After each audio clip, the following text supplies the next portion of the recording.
Good morning guys, in front of me is Redmi Note 15 5G, and let me show you how to block a number on this device.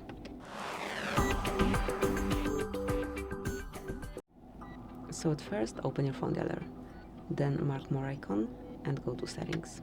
Here you'll notice block numbers, click to unroll, and now you can either block all unknown colors smoothly by using the stop indicator, or you can add some number manually by yourself. To do it, just mark add a number and provide it here. Tap on block, and that's it. So that will be all. Whenever you want to remove the blockade, just unmark this number and click on unblock, and right here also just tap to unblock all unknown numbers. So that is all. Thank you for watching. Please subscribe our channel and leave the thumbs up.